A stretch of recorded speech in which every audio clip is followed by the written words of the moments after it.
good material which I can refer to as far as my optional subject is concerned. There are two books. One is an older edition by Pratap Bhanu Mehta, edited by Pratap Bhanu Mehta. They will not ask a question from, say, the theory of pol science or theory of psychology.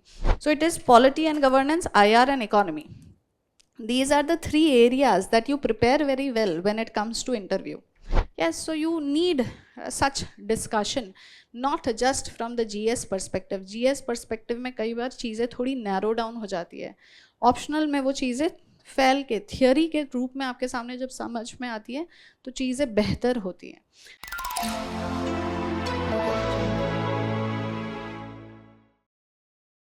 Most UPSC aspirants fail before they even begin. Here's how you avoid that. The mistake: they jump into preparation without a roadmap, a mentor, or a clear strategy. At Vision IAS Delhi, we help you build your UPSC foundation the right way from day one. Get structured coverage, prelims, main CSAT and essay, all broken down step by step so nothing feels overwhelming. Smart current affairs with PT 365 and Mains 365. You focus only on what truly matters, no fluff. Personal mentorship, real one-on-one guidance to help you fix weak areas and boost what you're already good at. Test plus feedback loop, regular tests with detailed feedback so you never lose track of your progress. Don't start blind, start smart with Vision IAS Delhi. This is where your serious UPSC journey begins.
UPSC preparation is not just about reading books or watching online lectures. It requires personal guidance, real discussions, and structured practice. This is where offline mentoring makes all the difference. Unlike online learning, where doubts often remain unresolved, offline mentoring offers direct interaction, real-time feedback, and an environment of discipline and competition. One-to-one sessions help students get tailored advice, strategy corrections, and focused improvement. Every aspirant has different strengths and weaknesses. Personal mentoring helps address them effectively. Ground discussions sharpen analytical thinking and help students develop a multi-dimensional perspective on issues crucial for prelims, mains, and interview. Elocution sessions help in personality development, clarity of thought, and confidence, essential for UPSC interviews. Test writing is the most crucial part of UPSC preparation. It helps in time management, structuring answers, and improving content quality. Offline mentoring is not just about teaching. It's about grooming future officers with the right guidance, discipline, and confidence. So if you are preparing for UPSC, make sure you have the right mentor by your side.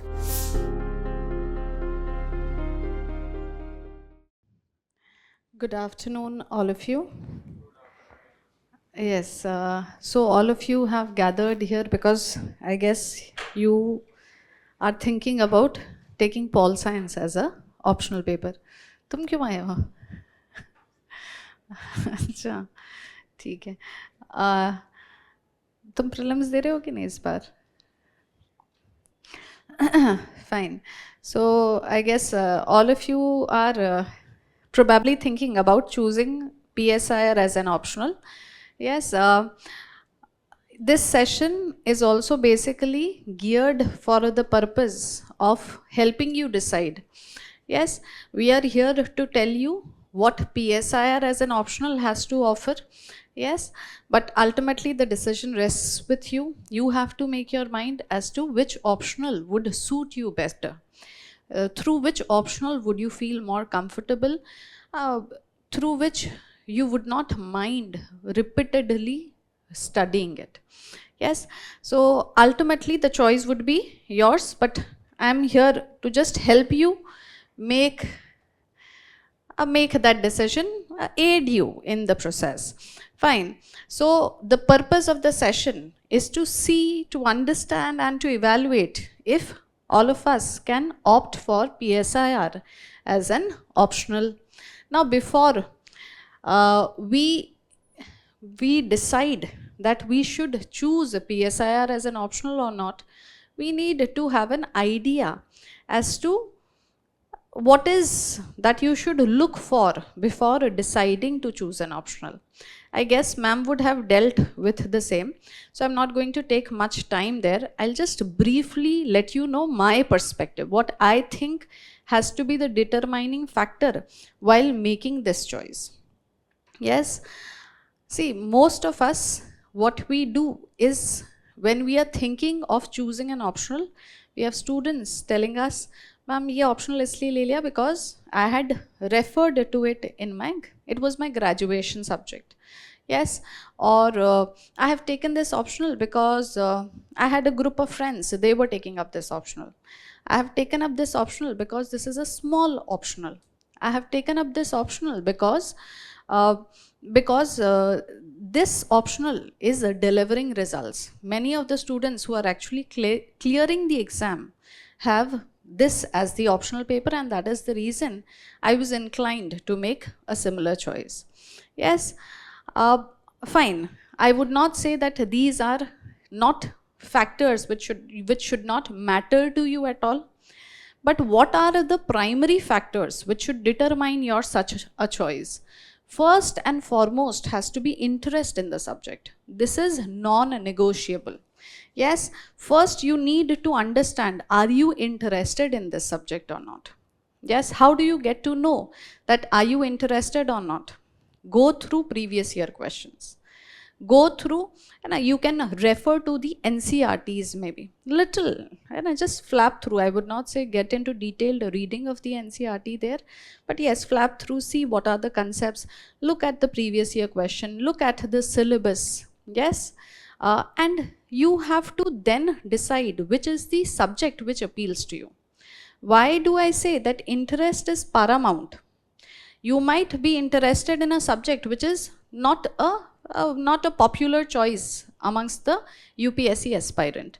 But if that is the subject that appeals to you, then that would be the subject you will be motivated to repeatedly study. Because till the time, the conventional wisdom says that you do not change your optional. Of course, that is not the norm. In extraordinary circumstance, students have changed their optional and have secured a rank, but that is extraordinary. That is not a normal situation. Generally, you choose your optional and you stick to your optional because it takes time to master that optional. Yes, you select your optional and stick with it till the time you do not clear the exam. Yes, which is a minimum of 2 years. You prepare for a year. Then 1 year is the examination process. So minimum of 2 years, and yes, then maximum is as you will choose to give the number of attempts till the time you do not clarify. Yes, but generally saying, even if you are one of those students who clear the exam, generally if you look at the students who are clearing, they are clearing in the second attempt, third attempt, fourth attempt. So you are sitting with that optional, you have to read, revise, reread, write the answers continuously every year on year for 4 or 5 years. 3, 4, 5 years, yes. So that would require that you are interested in that subject. And you cannot take your optional lightly because it constitutes 500 marks in the exam. Yes, so you have to choose your optional wisely in terms of the interest that you have in that subject. This is of paramount importance. Next point of importance, you do see, you have a look that fine, I'm going to choose this optional. Now, this is the optional that I'm planning to choose. And this is the rest of the papers as far as UPSC Civil Services examination is concerned. So if I were to choose, say, mathematics as my optional, nothing against it. Students have chosen, done very well. It has its own pros. But if you choose mathematics, for example, what happens is essay writing at times becomes difficult. Because you do not have the The social sciences rich background which is required maybe to write an essay. Yes, writing an ethics answers at times becomes difficult, and then you have to have a complete separate set of preparation when it comes to GS. Yes, so that is the reason you find that in UPSC exam, many of the students who are appearing are actually engineers by background. Yes, they might be doctors by background, they are some CAs by background, but when it comes to choosing optional, they more often than not choose social sciences because there is an overlap with rest of the GS paper, which makes sense. We will come to that later on. Yes, then next very important area before choosing an optional, I am interested, say, in psychology. But if supposedly there is not sufficient content as per the requirement of UPSC, then it becomes difficult. Because I am here not to become a master in the subject. I don't want to refer to 20, 30 books and master the subject. While if I am unable to clear the exam, I want content which is going to be relevant from UPSC perspective. Yes, so this is another very important area that you should focus on. That is the available content. Are there proper reference books, or otherwise, if there is sufficient notes in the market or whatever it is that I can refer to and fall back upon. That might not be sufficient in its own regard, but then 70 to 80% of the syllabus should be covered through it. So there has to be some material, good material, which I can refer to as far as my optional subject is concerned. Yes, and then it comes the nature of the syllabus and previous year questions. We also need to maybe pay a little attention as to what is the nature of questions that are being asked. See, UPSC in general asks question which requires conceptual clarity. It requires analytical understanding and analysis in your answer writing. And through analysis, you demonstrate your conceptual clarity. That is how they will frame the question. Even if they have not framed the question in that way, we say do a critical analysis towards the end of the answer. Yes, critique what has been asked. Critique the view of the scholar. Yes, so as to show that you understand, make comparison. So in India this is so, then in US this is so, in France this is so, and in UK this is so. Yes, if Aristotle is saying something, what was Plato saying? Now, what is the idea of Karl Marx maybe? Yes, you make what is the difference between Karl Marx's idea and the neo-Marxist like a Gramsci's idea? What is maybe Hannah Arendt saying? Yes, different scholars. What is Rajiv Bhargava saying and what is Pratap Bhanu Mehta saying, and yes, Parth Sarthi is saying. So we have to look at the various viewpoints and bring them together. Yes, so through that you show that yes, I have conceptual clarity, I understand the concept thoroughly. That is required. But beyond that, वो तो general aspect है UPSC का. But then what I mean by this point, that nature of syllabus of the subject and the PYQs, are the previous year questions in line with the syllabus somehow or not? Or are they very out of the box questions that are being asked? Can we relate the PYQs directly to the syllabus or not? Can we make one-to-one relations there or not? Because it has happened in few exams, in few optional subjects, that the questions at times do not really correlate directly with the syllabus. Yes, so the syllabus wording is something you have prepared some content, but the UPSC is going beyond that and asking a question. Yes, so can we make sure that 80% of the questions, yes, are from what we will study in as part of the preparation? That is a very, very important thing to note. Yes, this is what I am preparing. I have spent these many days and I've put in this much effort, I have these many notes.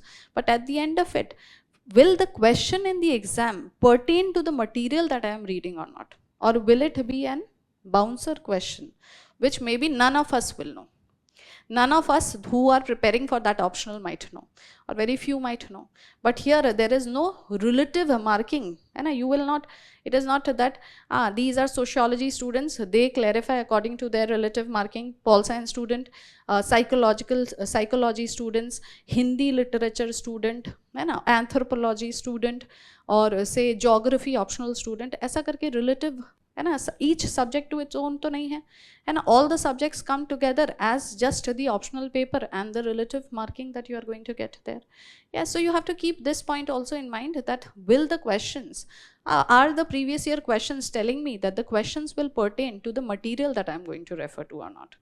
Yes, based on these factors, you make a choice as far as your optional is concerned. Yes, and as far as I am concerned, yes, without my bias towards pol science, I feel that pol science does tick all these boxes. Yes, it ticks interest. You have to see if you are interested in this subject or not. But otherwise, the remaining 3 portions, it does tick the box.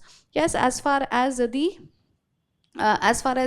theoretical portion is concerned of paper 1 and paper 2, there are proper books which you can refer. And apart from the notes, you can also refer to the books, and you can make your own notes for that matter. Yes, dynamic portion, we have fewer books, but then we have scattered content which can be brought in. Yes, for example, for my portion, the portion that I take is IGP portion, that is section B of paper 1. It is Indian government and politics. So there is the Oxford handbook on politics, the Oxford companion to Indian politics. Yes, there are 2 books. One is an older edition by Pratabhanu Mehta, edited by Pratabhanu Mehta and Jayal.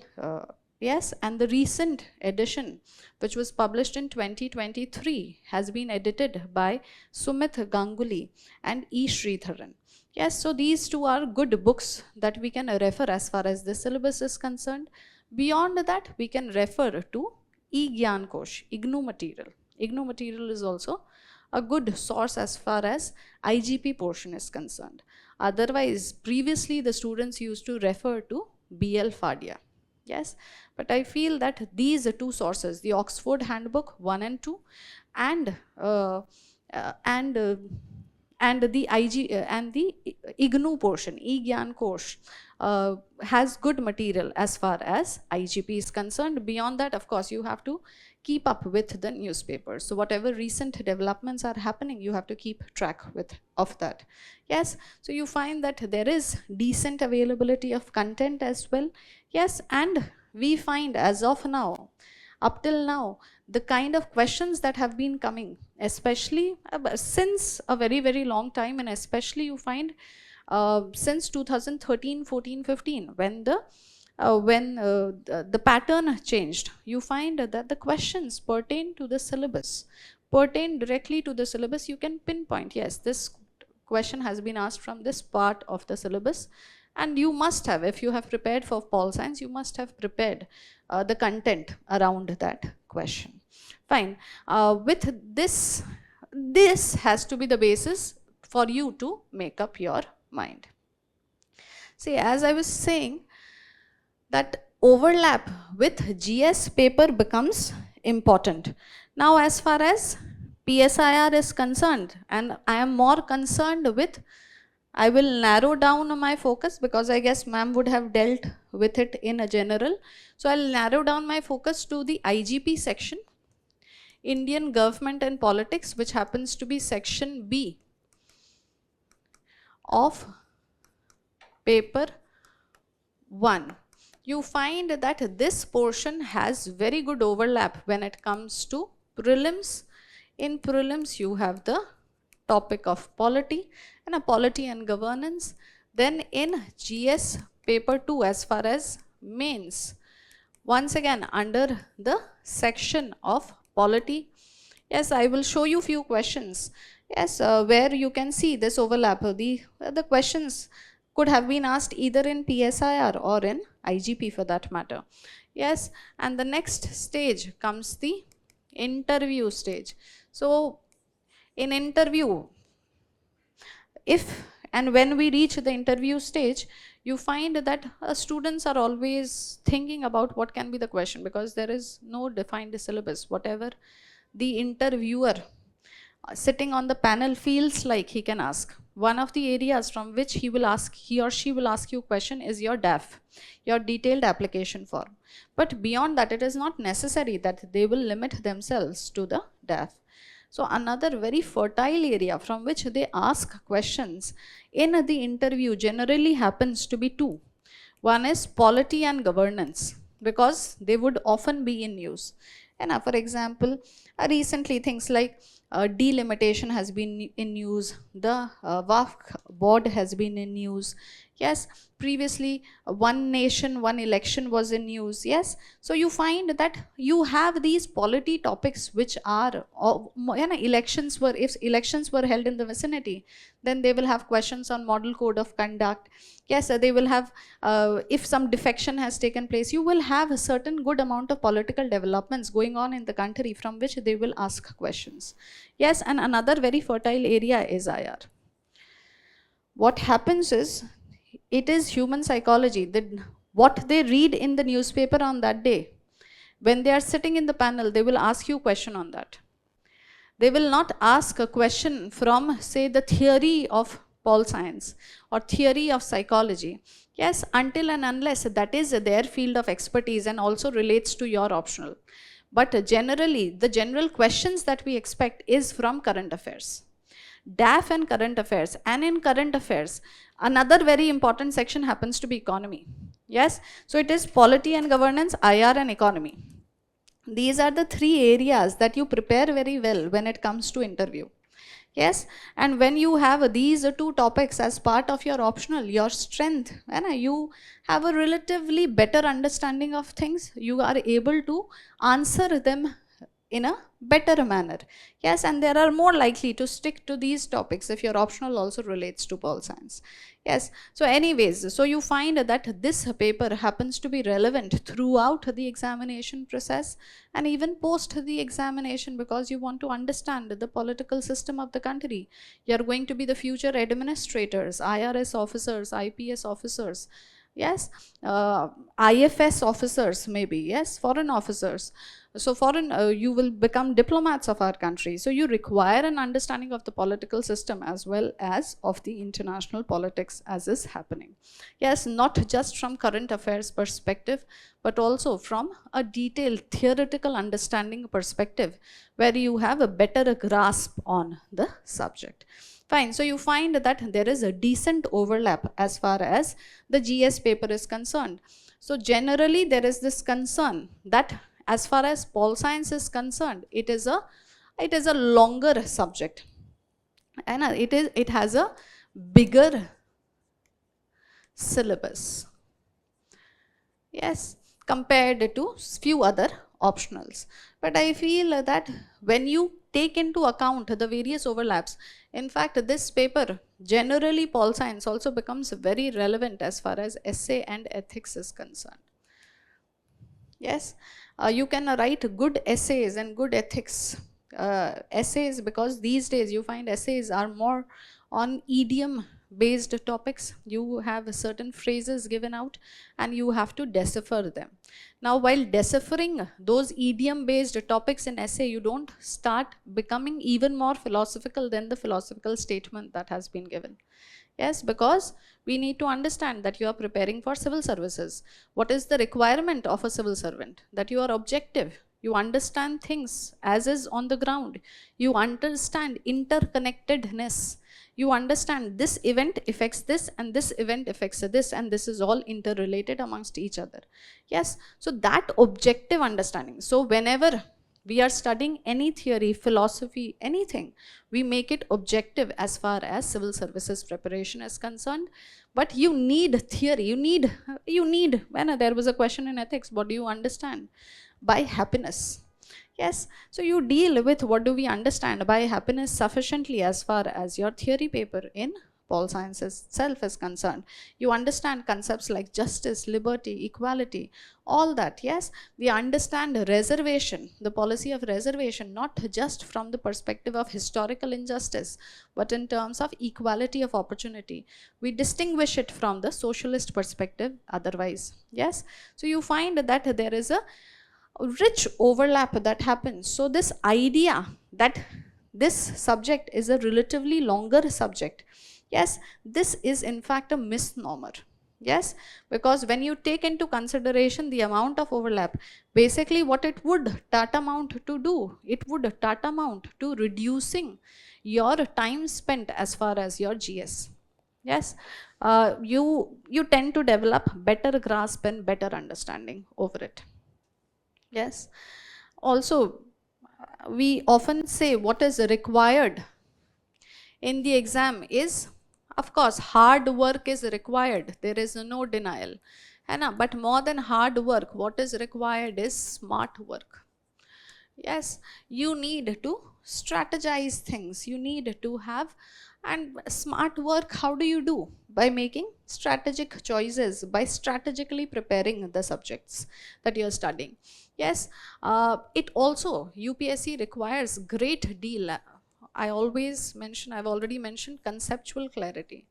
And this conceptual clarity often comes when you are studying the same thing from different perspectives. You understand in totality. Yes, when you study the same thing from different perspective, we always say in UPSC, do not proliferate your material. And if you are going to proliferate your sources, then it is a short way of maybe not clearing the exam. You will find yourself in a difficult position. Yes, because at the end of the day, you would not know what to revise and what not to revise and how much to revise. You will be just reading the new material. Yes, you would not have sufficient time for revision or sufficient time to practice your answer writing. At times, too much content also leads to confusion as to what to write and what to omit in the exam. Yes, so in such a situation, when in fact we tend to refer to similar topic, so if you are reading the policy of reservation, you are reading it in your polity, and in your foundation course, you are reading it as part of your optional paper, you have a better understanding. If you are reading the same topic of the constitutional offices, yes, CAG, the Finance Commission, yes, the UPSC, the various commission, NCBC, NCSC, National Commission for Scheduled Caste, Scheduled Tribe, all this repeatedly across subjects, your understanding, your clarity only deepens with it. Yes, so this is one important aspect of this paper that needs to be paid attention to. Yes, fine. Next, let's just have a look at the syllabus of IGP. Yes, before we make choice about your optional, you need to, whatever optionals you are thinking of, you need to go through the syllabus. That is one basic requirement that you need to do, that you just read through the syllabus. You need not, if you are of a social background, social science background, and you can make sense of the syllabus, well and good. Even if you do not make sense of the syllabus, even if you come from the science background or the technical background, it is but essential that you read through the syllabus, understand whatever you can make sense of, and your brain will function in enabling you to make some choice. Yes, it will give you some direction rather than just being blindfolded as far as selection of the optional paper is concerned, because it is very, very important as far as civil services examination and clearing it is concerned. Fine. So the syllabus of IGP, first topic is on Indian nationalism. Indian nationalism, you can see political strategies of India's freedom struggle, constitutionalism to mass satyagraha, non-cooperation, civil disobedience, militant and revolutionary movement, peasant and workers movement. Yes, so what does this relate to? It is Indian modern history. Yes, so Indian modern history, which you will be referring to in prelims as well as referring to in mains as part of GS paper 1.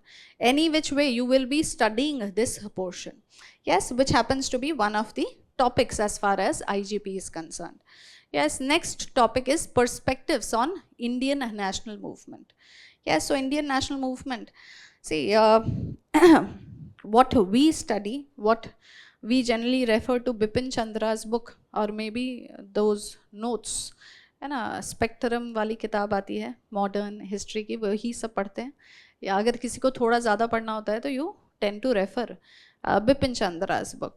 Yes, so these are, of course, these events took place, but every event is interpreted from a particular person's point of view. Yes, so our interpretation of the freedom struggle as we saw and somebody else's interpretation will be different. Yes, same event, but the context, your context is different than my context. Yes, in fact, you have, we study it as part of the constructionalist approach in pol science. Yes, so you, communitarian perspective, from which community are you coming, what is your socio-economic background, that is how you decipher things, the events as they happen in life. So here also Indian national movement is one, and everything in life is a story. It depends how you interpret that story. So here also Indian national movement is one set of events, but different people have said different stories around it. Yes, they have looked at it from different perspectives, so we get to know of the liberal perspective. How would liberals interpret Indian national movement? Yes, how would socialist, how would Marxist, how would radical humanist and Dalits interpret? Yes, so having a background in the political theory will enable you to do this with ease. Yes, so if I tell you liberals, Indian national movement में liberals कौन थे? Liberal point of view के लोग कौन थे? During the freedom struggle, they were the moderates. Can we, है ना? The moderates generally represented the liberal perspective. So you find, how did they look at Indian national movement as a movement for India's freedom struggle? Yes, they thought it as a national a struggle for national independence. The moderates were, of course, of the view that India is a nation in making, just like the colonial perspective. But they believed that the nation is in the process of making, and we are fighting for the independence of this nation. Yes, while on the other hand, Marxist interpreted Indian freedom struggle as a bourgeois movement. And they thought of it in terms of a class struggle. They did not see it as a movement for independence of India. Rather, they saw it more in terms of class struggle. That it is because INC in the initial stages had predominance of the upper caste, upper classes individuals. So they interpreted it in terms of a class struggle. That it is the upper caste and the upper class who are waging this freedom to in fact replace the colonial bourgeois and emerge themselves, become the national bourgeois. Yes, so you find that is how then radical humanist perspective is associated with M.N. Roy. Yes, we will not get into radical humanist. What does the name tell you? Humanistic, he was in fact, he has a transition. He was first a Marxist and then he becomes a radical humanist. And radical humanist, that means radically humane. He fought for not national independence was not that important, rather individual independence was more important. So will this national freedom guarantee individual independence to all citizens or not? That was the perspective from which he looked at India's freedom struggle. And then there is the Dalit perspective, represented once again by B.R. Ambedkar, by Jyotiba Phule, all these people who thought it in terms of caste struggle. Yes, so that is how we interpret this topic. Then making of the Indian Constitution. Once again, there is a good overlap with this topic as far as polity paper 2 is concerned.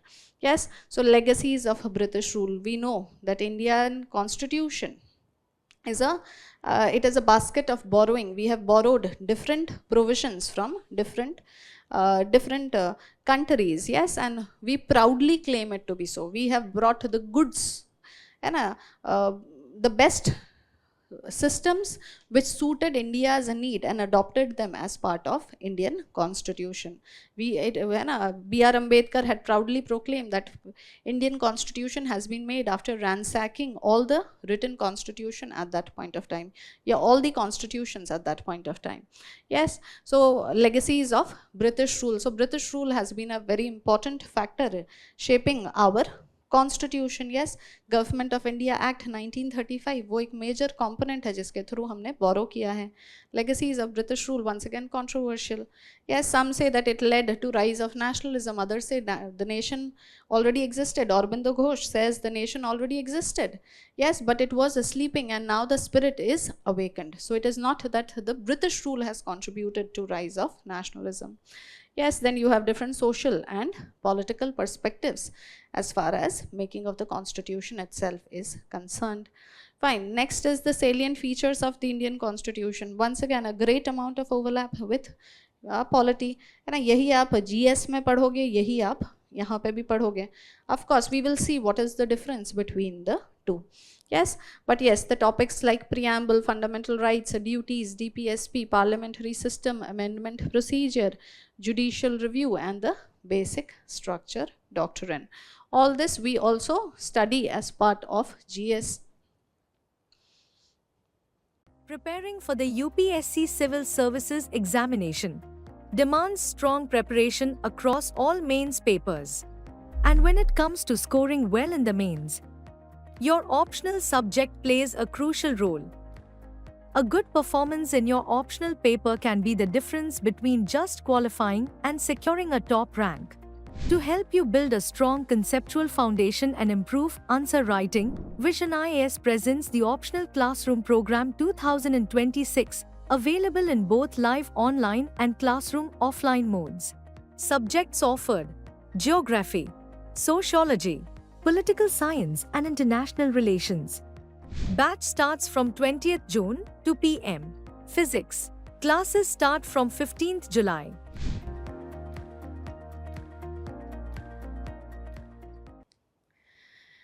Next is the principal organs of the union government. Yes, so envisaged role and actual working of the executive, legislature and judiciary. Once again, this is something that you will of course study as part of your polity paper. Yes, polity cannot be studied without studying the role of executive, legislature and judiciary. What is the role envisaged in the constitution and what is their real working? हम तो सिर्फ theoretical perspective does not suffice. We are going to become future administrators, so we should understand at ground how does things work. Yes, and from there है ना, this जो divergence है उसी से अधिकतर सवाल भी पूछे जाएंगे. Yes, then similarly the principal organs of the state government, yes, envisaged role and the actual working of the executive, legislature and high courts. Yes, then you have the grassroots democracy, once again a perfect overlap with GS paper 2. Yes, so you find Panchayati Raj and Municipal Governance, significance of 73rd and the 74th Constitutional Amendment Act, the challenges, the lacunae, all such things, and the grassroots movement. Yes, next, once again, a perfect overlap with GS paper 2. Yes, so you have statutory institutions and commissions. So we study Election Commission, CAG, Finance Commission, UPSC, National Commission for Scheduled Caste, National Commission for Scheduled Tribe, for women, for NHRC, which is a statutory body, National Commission for Minorities and National Backward Classes Commission, which has been made into a constitutional body. Yes, so once again, all these we will be referring to in GS as well. यहाँ पे National Commission on Women and National Commission on Minorities है, जो PSIR के syllabus में है, जो हम generally GS2 में नहीं पढ़ते हैं. But anyways, they are important. You never know. One day, if those bodies are in use, UPSC can choose to ask questions from them as well. Yes, next is the idea of federalism. Once again, federalism you will be studying as part of your polity, है ना. Federalism पढ़े बिना तो Indian constitution पढ़ ही नहीं सकते. Yes, so what are the constitutional provisions, what are the changing nature of center-state relation, the integrationist tendencies and regional aspirations, yes, and interstate disputes. Yes, all this in fact needs to be studied as part of GS. Even at times you miss out a topic which is mentioned here and you have not studied in GS, a question can for sure be asked in your GS. Nothing stops them from asking such a question in GS. Yes, then you have planning and economic development, Nehruvian and Gandhian perspective, role of planning and public sector, green revolution, land reform and agrarian relations, liberalization and economic reform. You will be referring है ना Gandhian Nehruvian perspective, बहुत important content है to understand, है ना. ये सब चीज़ आप GS में पढ़ते हो. In economics you refer to all this, geography and economics मिला के आप पढ़ लेते हो ये सब कुछ. Yes, because Gandhian and Nehruvian perspective कहीं syllabus में नहीं लिखा है GS में, but then they are important. You cannot understand planning in India. You cannot understand, if you understand Gandhi ji, you understand what is his vision of development. Yes, so the two cannot be segregated. In fact, when you study development as part of your GS3 paper, you will find that the climax, and we have tried the various models of development. Yes, we have adopted various paths, welfare state किया, neoliberal state किया, there is a capitalist state, there was communist states रहे हैं. Yes, the various perspectives of development, but none have provided the ultimate solution. All have led to several problems. Yes, and today when we talk about sustainable development, you cannot overlook Gandhiji's contribution.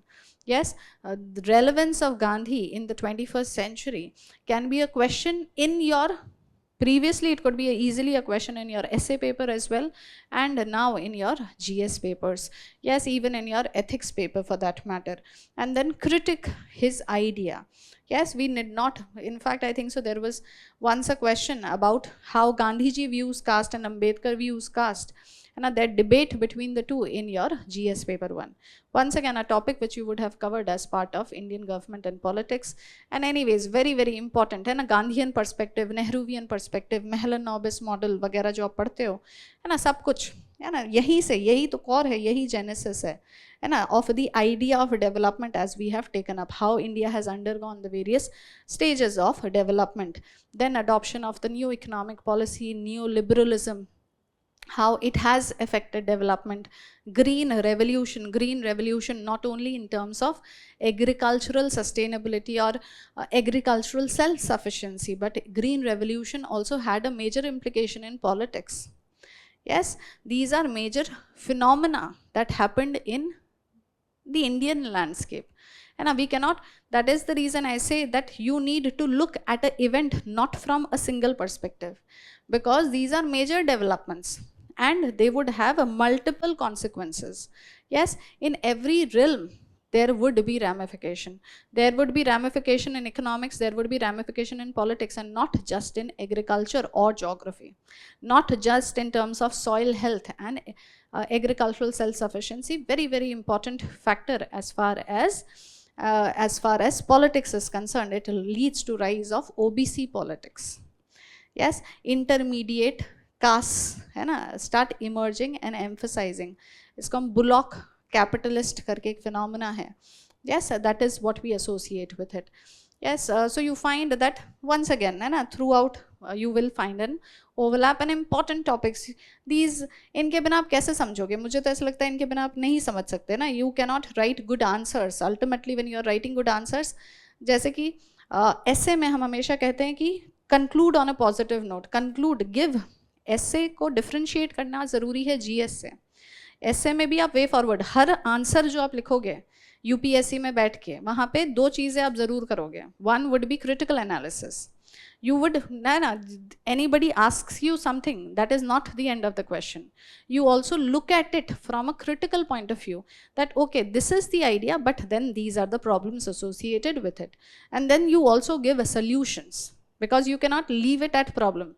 That would make you a very pessimistic man, a very pessimistic woman, and not maybe worth hiring for civil services, because you will face challenges, but you have to be You have to be an optimistic individual, ready to find solution. Also, you cannot think that this is the ultimate panacea. You have to, whenever you adopt a policy in your district, as far as your foreign relations, as far as any department of government of India is concerned, you need to accept that yes, these are the benefit I'm going to get, but these are the associated challenges which will also happen. That vision you should have, and then you should be ready with the solution. So that should be reflected in your answer. Yes. Now, as I told you, critical analysis and way forward is to be written in all answers that you write. Yes, it is about your dexterity, how you write a good answer, that you will incorporate the same thing in a 10 marker, in a 15 marker, in a 20 marker, and even in your essay 125 marker. But you have to differentiate. अभी जो हम optional में answer लिखेंगे वो हम GS में नहीं लिखेंगे, और जो हम जीएस में लिखेंगे वो हम एसए में नहीं लिखेंगे. There has to be differentiation. पता चलना चाहिए ये एसए का आंसर है, ये जीएस का आंसर है, ये ऑप्शनल का आंसर है. Yes, so that is to be there. And as I was telling you, in way forward in essay is not a way forward in GS. So you do not write in points. You do not write 5 points as part of way forward as far as your essay paper is concerned. You come out with broad ideas. है ना? When there is an essay, say on sustainable development, on climate change, you talk about or carrying capacity of the planet, you talk something related to environment, sustainability, climate change, you talk about Gandhiji's idea that how he had said the planet has everything for everybody's needs but not for everyone's want. If we continue with our greedy ways, we require 9 more planets for the same. Yes, you give the concept of, when you talk about inclusive development, you talk about Sarvodaya and Antodaya. Yes, you talk about, when you talk about development is not just GDP, it is Swaraj. Yes, all these ideas you get from your study of pol science. When you talk about women related issues, you talk in terms of Amartya Sen's idea of, ठीक है, women educated है, women financially independent है, लेकिन agency is equal to development. But this agency has been denied to even this modern educated women. Yes, so these ideas, and Amartya Sen's idea once again, in terms of justice. Even when you're writing an answer, in part of your GS2 paper, idea of justice, what did Amartya Sen say? Amartya Sen says that it is very difficult to define what is justice, but it is easy to understand what is unjust. So you stop being unjust. Maybe we can bring that idea somewhere down the line in a question on constitutional morality. Yes, Immanuel Kant ka idea that no one person should become a means to another person. Can we bring in an idea of constitutional morality? Yes, all such things can be written in your ethics, all such things can be written in your essay. Yes, so you need such discussion, not just from the GS perspective. GS perspective में कई बार चीज़ें थोड़ी narrow down हो जाती है. Optional में वो चीज़ें फैल के थियोरी के रूप में आपके सामने जब समझ में आती है तो चीज़ें बेहतर होती हैं. Yes, you gain greater understanding. So that is the importance. Anyways, next is caste, religion and ethnicity in Indian politics. Once again, a topic which is not directly mentioned as part of your GS syllabus, but you cannot not know this and go to your UPSC exam. GS के paper में इस पर सवाल आ सकता है, role of caste in politics.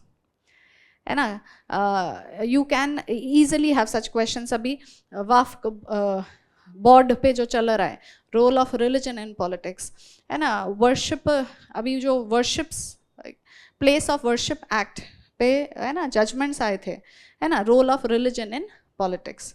Yes, so you find how is politics in India. Election हुआ है, election के जो फाइनल रिजल्ट्स हैं, इलेक्टोरल बिहेवियर आपको इंटरप्रेट करने के लिए क्वेश्चन आया GS2 में. How do you interpret electoral behavior in India? One important element is role of caste. One important element is role of religion. What is happening in Manipur? Ethnicity in Indian politics. Yes. How come it is said that democracy should have never survived in India? Yes. India is an outlier in the theory of democracy, whatever is the precondition for democracy to exist. India does not satisfy any of those conditions, yet democracy has survived in India. What is the reason? We are a we are not a single nation, we are a multi nation, है ना. India, what is India? Is India a nation or is India a nation state?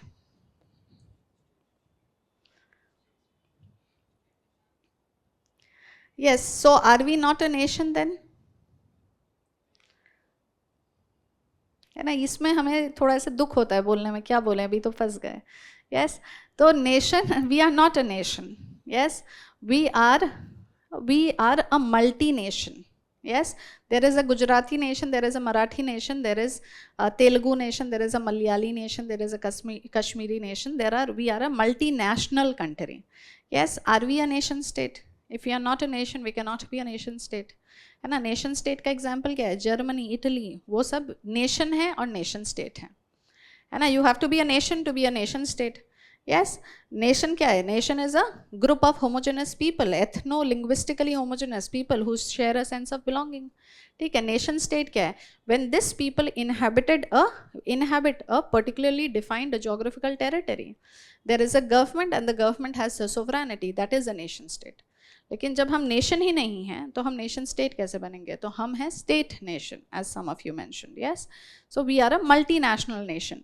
Yes, so anyways, how come we have survived as a multinational state without any prerequisite of democracy? Democracy has also survived, India has also survived. India has not undergone balkanization because ethnicity and democracy could be well accommodated. They were accommodative of each other. हमारा democracy के through हमने ethnic demands, nationalist aspirations को meet किया है Indian government and Indian polity.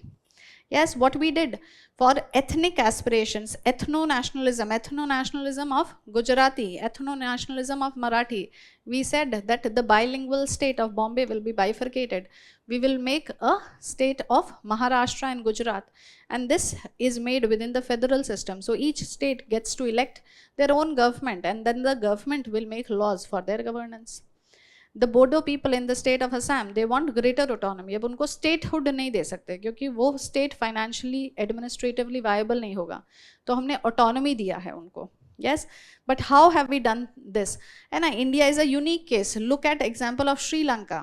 वो ethnicity के basis पे demands को accommodate नहीं कर पाए, इसलिए civil war हुआ.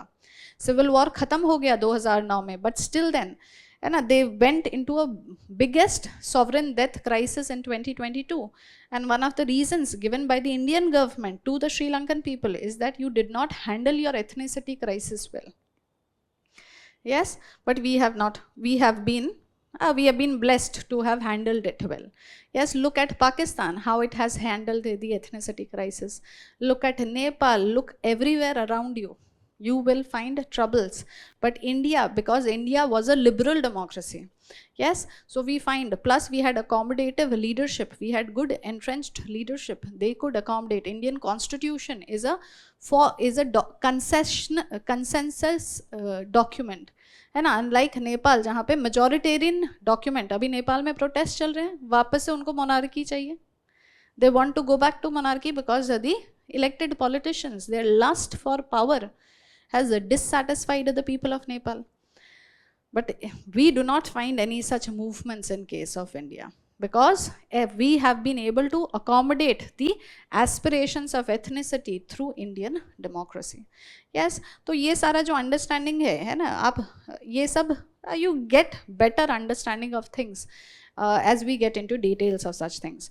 Anyways, next is party system. Very, very important to understand the actual ground working of politics. And a Congress dominant system था, फिर Congress का split हुआ, फिर state level पे coalitions emerge हुए. Yes, then you have national level coalitions. What is the present system? Yes, so you understand, and all this party system is very much interlinked to federalism and to the working of the parliamentary form of government. Yes, we say that there are no जो centre state conflicts हैं India में, they are not actually centre state conflicts, they are conflicts between political parties, different political parties in power in the centre and in the state. Yes, so all that we discuss, and patterns of coalition politics. Pressure group is a direct topic as far as your GS paper 2 is concerned. Trends in electoral behavior, changing socio-economic profile of the legislators. Yes, all this, this is the syllabus. Acha, there is one more topic which I have missed out, that is of social movements. Yes, so social movements is the 11th topic. Social movement, mein there are 3 social movements that we discuss in detail. One is the environmental movements in India, one is the women movement, and the other is human rights and civil liberties movement. Yes, once again important for general understanding of the politics in India.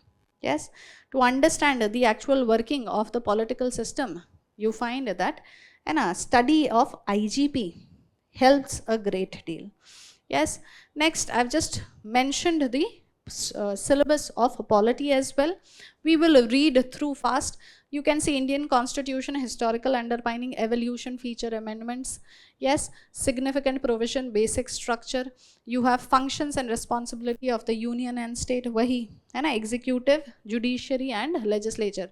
Issues and challenges pertaining to the federal structure, devolution of power and finances up to the local level, PRIs and ULBs. Yes, separation of power between the various organs, legislature, executive, judiciary, dispute redressal mechanism. ठीक है, तो इसमें alternative dispute resolution भी आ जाता है, and institutions. Comparison of Indian constitutional scheme with that of other countries. तो कहीं ना कहीं, if you have studied as part of IR, India, US relations and all such things, somewhere it becomes helpful, है ना, fosters understanding of each other basically. India, parliament and state legislature, ठीक है, structure, functioning, conduct of business, power and privileges and issues arising out of it, structure and organization and functioning of the executive and judiciary. Once again, pressure group, formal and informal association and their role in polity. Yes, salient features of representation of People's Act 1950 and 51. है ना, इसको हम detail में of course नहीं पढ़ते हैं as far as your IGP portion is concerned, but we do make a reference in electoral reform में थोड़ा रेफर करते हैं इसको. Yes, then you have constitutional bodies, the ones that we have referred, statutory, regulatory and various quasi-judicial bodies.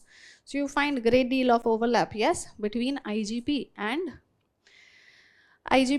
your IGP and your polity in GS paper. Of course, the syllabus that I have mentioned is of mains and GS paper 2, but of course there is an overlap when it comes to your prelims also. Yes, then you can see the questions. Similar question asked in both of the exams. Yes, constitutional morality in Indian Constitution was a question that was asked in 2024, last year. जो examination ongoing process है अभी, है ना, final results नहीं आए हैं.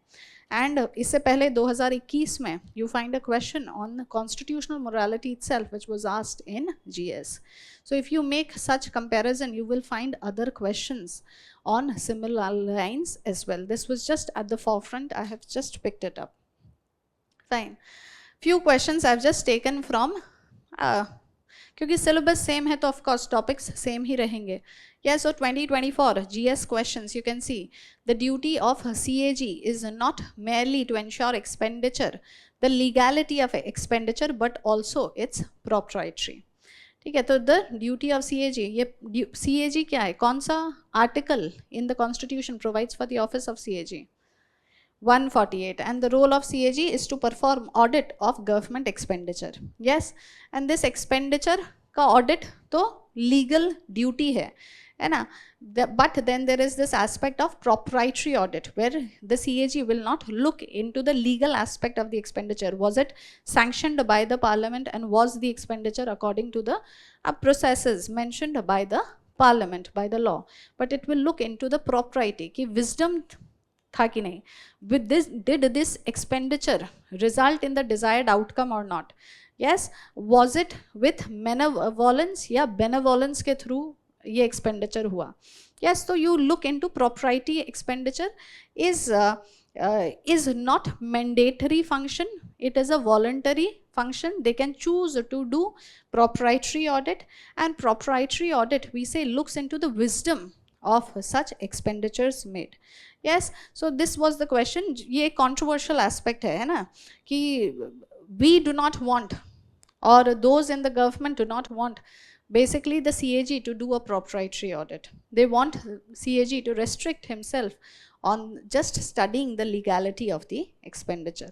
But you find developed world में proprietary audit ज़्यादा कर रहा है CAG, और इंडिया में भी proprietary audit CAG ने काफ़ी किया है. But now है ना, you find एक तो अब ये लक्ष्मीकांत से, if you have studied your GS, you must have read Laxmikant. Have you all read? How many of you have read Laxmikant?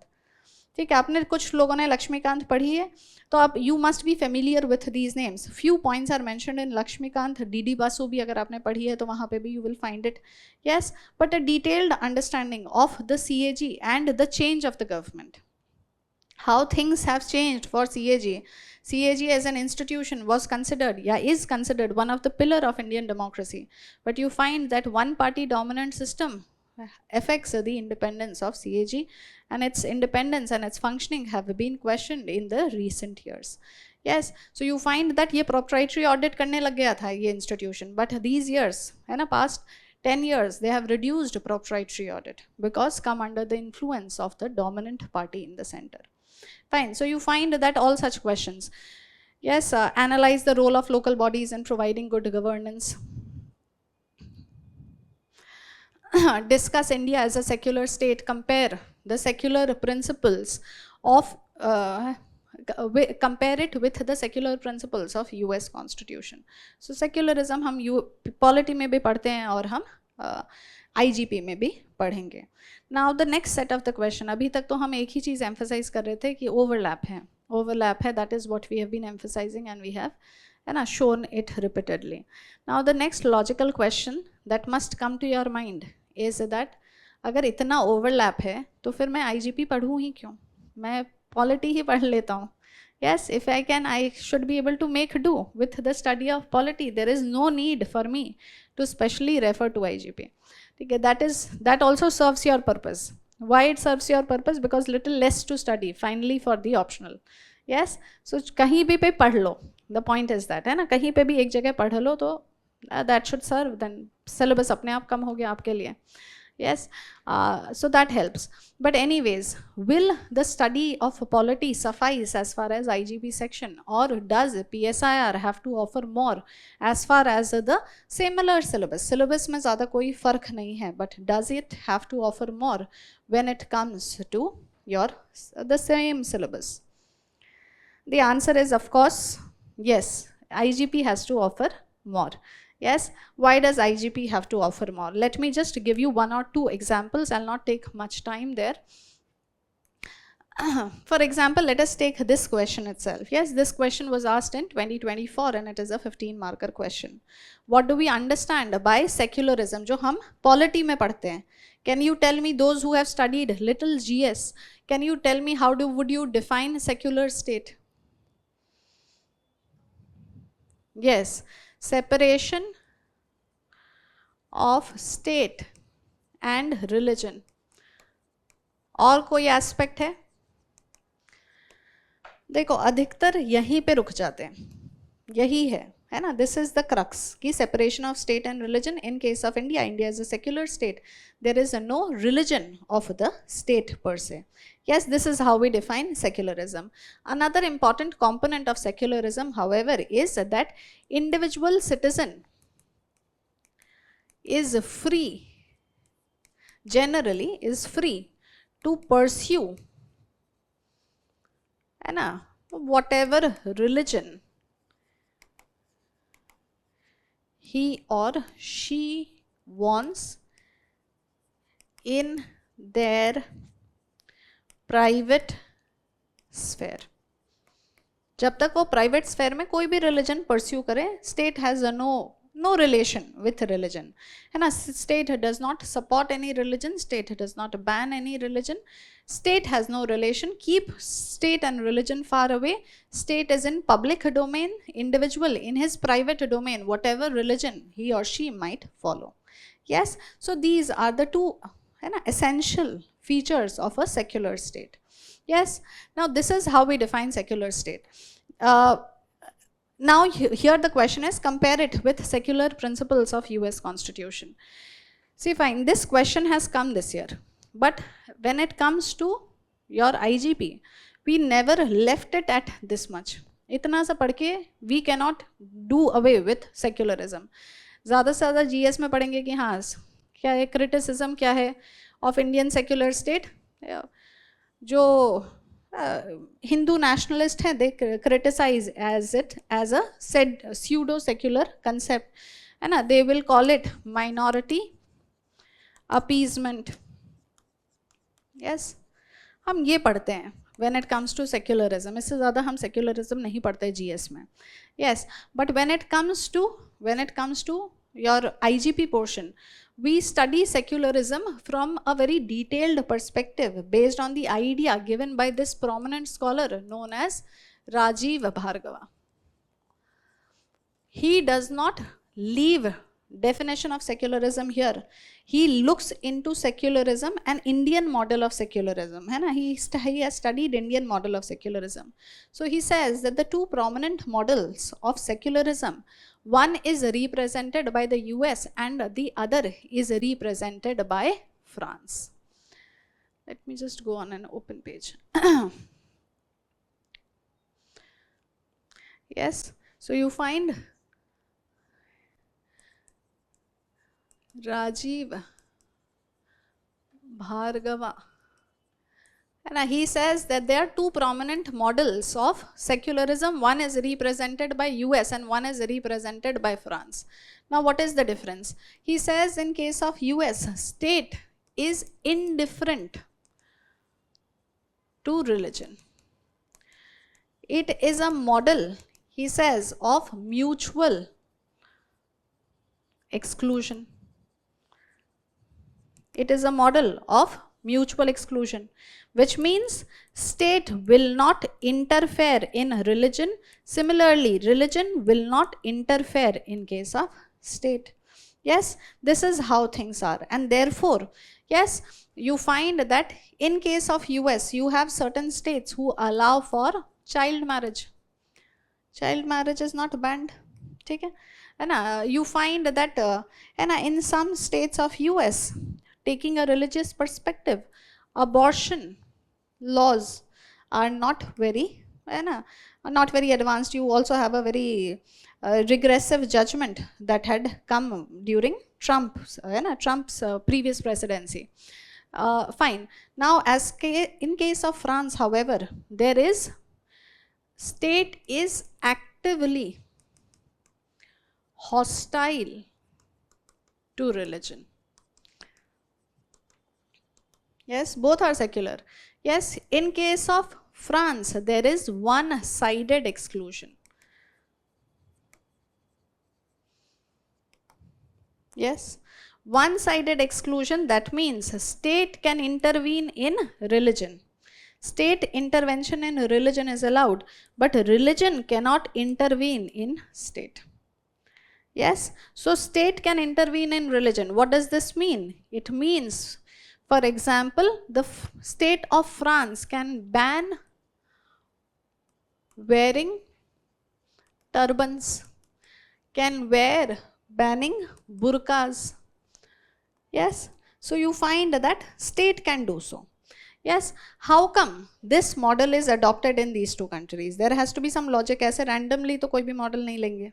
Yes, so US में both mutually excluded, है ना, कोई किसी में intervene नहीं कर रहा, दोनों जन अपने अपने sphere में, state अपने sphere में बिल्कुल free है, and religion in its own sphere is absolutely free. Yes, now why is it so? They justify in US, this is justified in the idea of religious freedom. क्योंकि ये क्या है, liberal state का flag bearer है, liberalism and liberty is the most important idea. तो religious freedom के नाम पे this is justified. So even certain regressive religious practices are allowed in the name of religious freedom. When it comes to France, France was born, the modern France, through the French Revolution. French Revolution gives a lot of emphasis on citizens and equality of citizens. Yes, this is the primemost concept as far as republic, है ना. Republic में सब citizens equal है. Anybody can occupy the highest है ना, constitutional office is open to all citizens are equal. So in the name of equality of all citizens, religious denominations, religious markers can differentiate, can create inequality. So they ban all this in public sphere. Therefore, in the name of equality to citizens, equality of citizens, which is an essential concept of republic, you find that religion, state can intervene in religion, while the other way relation is not allowed. So he says here you can see an active hostility of the France state towards religion. Now these were the two predominant models as far as secularism is concerned. जो दो idea है, separation of state with religion allowed in both. Yes, individual allowed to pursue any religion in his or her private sphere. Satisfy हो रहा है, तो दोनों secular हैं और लेकिन दो अलग अलग मॉडल हैं. तो India when it became independent, we should have adopted either of the two models, but you find that we have adopted neither of the two models. Why? We could not adopt US based model. Why? Because in case of religion, every religion has a certain evil practices, certain discriminatory practices, and Indian state felt it necessary that state will have to intervene to rid religion of those practices like sati, dowry, child marriage. Yes, so all such things to rid religion of certain derogatory practices, superstition, है ना, बलि वगैरह का जो प्रथा है उसको ban करना होगा स्टेट को. Yes, so you find that because of this reason we could not adopt the US based model. ये हमारे लिए suitable नहीं था. अब France based model adopt कर लेते हैं, लेकिन France based model is also not suitable because we have no hostility to religion. We believe in religion. Indian way of life cannot be separated from religion. This needs to be understood. We are a multinational country, and we are a multi-religious country, but still then we are a country where pluralism has been the practice, respect towards all the religion. So we cannot do away, we cannot completely abolish religion from the public life as well. So the state in fact will not pursue active hostility, rather the state will go for equal respect to all religion. So what do we have? We do not have hostility, we do not have indifference. What we have is critical respect. Critical respect to religion. That means we have respect, but then not blind respect. We will intervene when required. And when will the state intervene? The state will intervene only when the intervention will lead to equality, freedom, और fraternity. इन्हीं तीन ground के basis पे हम intervene करेंगे, नहीं तो हम नहीं इंटरवीन करेंगे रिलीजन में. Yes, so this is the Indian model. Yes, so you find that as I was telling you, GS is general studies, and that is the nature of the subject. Yes, generalist knowledge होना है, यहाँ पे relatively in depth knowledge होना है, and given the fact that you are aspiring for civil services, this becomes, if you were to choose an optional, and if you choose Pol Science as an optional, of course it will give you a little in-depth understanding of topics which will help you to write answers across the subject. Yes, so we find we have adopted the model of principal distance हम कहते हैं, है ना. तो equidistance की जगह हम principled distance है हमारा, है ना. This is how Rajiv Bhargava has defined, and this criticism given by Hindu nationalist, ये भी तो criticism है, pseudo secularism. तो pseudo secularism को आप कैसे counter करोगे? क्या Indian secularism is pseudo secularism? Does it tantamount to minority appeasement as has been referred by the Hindu nationalists? Yes, so this is said that what has happened in case of India, we have forgotten the meaning of secularism as such. Secularism was not just to prevent inter-religious domination. Secularism should not be understood in terms of inter-religion. It should be understood also in terms of intra-religion. So secularism is not just a project to help the minorities. हम ऐसे कहते हैं ना कि हमने क्यों adopt किया secularism, because India was getting partitioned. Yes, because there was partition on the religious ground. So we wanted to clarify कि माइनॉरिटी को भी इक्वल रेस्पेक्ट मिलेगा जैसे मेजॉरिटी को मिलेगा. But that is not the only purpose of secularism. Secularism is not just about inter religious dynamics. It is not just to prevent majoritarianism. It is not just a project undertaken for the benefit of the minority in India. Secularism is to help the majority as well. Intercaste domination, gender-based discrimination, उसको भी तो क्या कर रहा था, सती system को हटाया है ना. तो क्या हुआ उससे, the women ought to be benefited. Yes, so untouchability abolish करना है ना. So you find that it is not just a project for the welfare of the minorities. It is a very important idea for the welfare of the majority as well. Therefore, we need not think that this is a burden on the majority, that this is of no use to the majority. Secularism is of much utility to the majority. In fact, the genesis of secularism did not happen in multi-religious society. It happened in single religion society. तो secularism का जो concept का origin है वो कभी भी multi religious society में नहीं इमर्ज हुआ था, वो सिंगल रिलीजन सोसाइटी में हुआ था. वो सेक्युलरिज्म का आइडिया था to prevent intra religious dominance. ये तो इंडिया में we have multi religious society and we look it as may be, है ना, it has been criticised as a project of minority appeasement. Fine, having had this knowledge, would not you have been able to write that answer better? Because what is happening, you find that questions are becoming such in nature. You need greater understanding, little in-depth understanding of things. So it is always better. See, strategic preparation का मतलब ये होता है कि आप यहाँ पे इस डोमेन में, यूपीएससी सिविल सर्विसेज के डोमेन में, rather than reading new topics across different subjects, if there is a possibility to read same topics across a subject, it is a better choice. Yes, so that is one factor that you should be mindful. Beyond that, of course, you should have a general interest. But यहाँ पे I think so interest somewhere becomes little mandatory because GS में तो आपको पढ़ना ही है. आप ये नहीं कह सकते कि मुझे इंटरेस्ट नहीं है, मैं GS पेपर 2 नहीं पढ़ूंगा, मैं तो पॉलिटी नहीं पढ़ूंगा, मैं तो मॉडर्न इंडियन हिस्ट्री नहीं पढ़ूंगा, मुझे नहीं पढ़ना अम्बेडकर और गांधी जी क्या बोल रहे थे या नेहरू का डेवलपमेंटल पर्सपेक्टिव क्या है. Yes, I don't want to study social movements in India. You are going to be civil servants in India. How can you not know of the social movements in India? Yes, so fine, that is the idea when it comes to the IGP portion. I have restricted myself to the IGP portion. If you have any doubts, I can answer that. Yes, any doubts that you have, you can ask, please.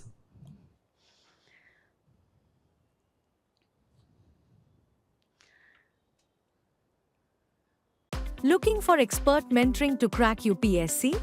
Lakshya Mentoring Program is your answer, a personalized, expert-led path from preparation to performance. If you are targeting Prelims 2025, here is what is in store with batch starting from 14th March. One-on-one mentoring with UPSC experts. Tailor-made strategy to match your needs. Regular MCQ-based assessments, CSAT support. Access to live quiz, Sandhan personalized tests, Lakshya Prelims practice tests. Planning for the long game Prelims, Mains and Interview 2026? Lakshya Integrated Mentoring Program 2026 gives you a head start with batch starting from 15th March. Year-round mentoring support, structured preparation calendar. Prelims to interview coverage including GS, CSAT, ethics, essay, and personality test guidance. Regular evaluation, customized feedback, and adaptive planning. Regular group and one-on-one session with mentors. Integrated current affairs preparation with digital current affairs platform.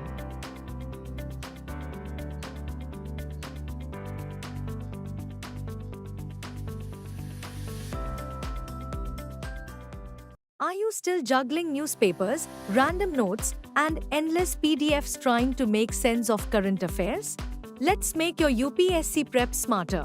Introducing Digital Current Affairs Premium by Vision IAS, your all-in-one platform to read, revise, and write better every single day.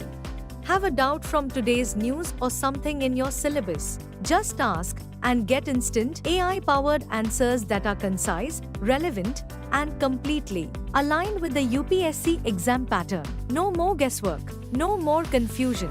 Want to boost your mains writing skills? Practice daily with structured questions and get expert feedback to sharpen your content, clarity, and analysis, because writing well is winning half the battle. Need better revision? Use quick notes and highlights to save key points, mark important lines, and organize your current affairs in a way that actually works for you. And here's the best part: some of the most powerful tools are absolutely free. Daily news summaries from The Hindu, Indian Express, and more, curated, filtered, and exam ready. Downloadable PDFs so your notes stay organized and accessible. Daily quizzes and MCQs to reinforce what you've learned and track your progress. A smart student dashboard to monitor your performance and stay on top of your goals. Whether you're just starting or deep into your prep, Digital Current Affairs Premium adapts to your strategy and makes every minute count. So why prepare the hard way when you can prepare the smart way? Visit www.visionis.in/current-affairs and start transforming your current affairs prep today. Because with Vision IAS, you don't just stay updated, you stay ahead. Yes है ना. तो in fact CAG में भी हम कौटिल्य को coat करेंगे. तो वही है, we will differentiate, we will get greater in depth into things as far as these given topics itself is concerned. For example, PRIs पढ़ते हैं. PRIs में क्या बोलते हैं? PRIs is the third tier. 73rd and 74th Constitutional Amendment Act added the third tier to the federalism, and to the concept of federalism. But then, is it only the third tier? Is it truly the third tier of federalism? है ना. फिर हम बोलते हैं कि PRI is a better example of devolution, है ना, decentralized devolution. ठीक है. तो वही है, ये सब का जो कंसेप्चुअल डिफरेंसेस है कि थर्ड टियर ऑफ फेडरलिज्म भी बोलते हैं क्योंकि constitutionally it has been mandated to share some function with PRIs and ULBs. But unlike, है ना, जो 11th एंड 12th शेड्यूल है जिसमें जो PRI ULB का प्रोस्पेक्टिव सब्जेक्ट लिस्ट है, it is not comparable to the list in the 7th schedule. Mandatory transfer नहीं है, that is the idea. It is in the form of delegation, it is in the form of devolution. Yes, तो वही है, delegation, devolution, decentralisation, हर शब्द का मतलब है, वो सब डिटेल में समझते हैं चीज़ों को. Yes, that is what we do as far as IGP is concern. Any doubt that you have, you can ask me. No doubt. Fine.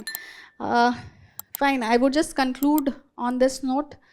Yes, so make the right choice and start the preparation on the right foot. All the very best. And one important idea: smart work is the key factor in achieving success.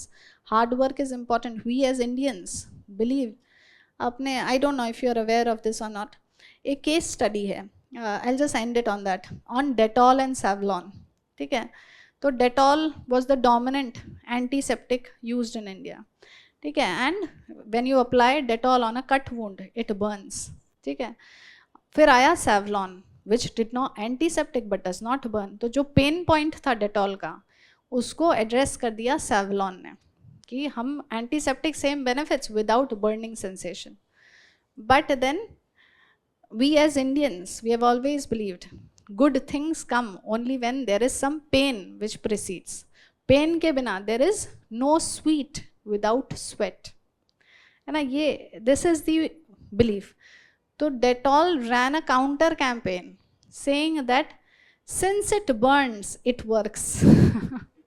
Yes, so once again, Savlon took a setback and Dettol emerged as the primary winner. तो of course we are Indians and more so we are Asians, है ना. Asians में Japan में there is a special term, death by distress या death by tiredness. इतना थक जाते हैं वहाँ के लोग कि सड़क पे ही सो जाते हैं, and so so they pass away. Because as Asians we believe in hard work. That can not be taken away from us. ठीक है, that is a topic we'll discuss some other day. ठीक है, South Korea देखो, Japan देखो, Asian societies believe in hard work. So hard work is very, very important. We will do hard work, but along with hard work, it has to be accompanied with smart work. If you do not do smart work, this is a competitive exam, a very competitive exam, and that too, yes. Therefore, termed to be one of the most difficult exams in the world. Success rate क्या है UPSC का? 0.1% selection है, not 1%, है ना. 1000 बच्चों में एक बच्चे का सिलेक्शन होता है. तो it is a very tough exam. फिर सिलेबस भी ऐसा है, फिर सवाल भी ऐसा है, फिर एग्ज़ाम ख़त्म नहीं होता. प्रीलिम्स दे दिया, क्लियर हो गया. मेंस दिया, क्लियर हो गया. इंटरव्यू में रह गए, फिर से प्रीलिम्स देना होगा. फिर क्या पता प्रीलिम्स ना क्लियर हो. Yes, there is this possibility. So such is the nature of the exam. Yes, so we have to do hard work, there is no question, but it has to be accompanied with smart work. Yes, so I wish you all the very best. I hope you all will do hard work plus smart work, show the dedication, and you are attending this session, but there is of course, you know, it is your choice. Make a right choice based on your interest. I think so, according to my experience, those were the 4 points on the basis of which you should choose an optional. Yes, rest lies on you, and prime most factor will be interest plus content होना चाहिए. Interest है लेकिन content available नहीं है तो बहुत मुश्किल हो जाती है ना. Then it becomes multiple year project. We don't want it to become that way. Fine, on that note, I would conclude the discussion. All the very best, make the right choice, and may all of you shine in life. Okay, thank you.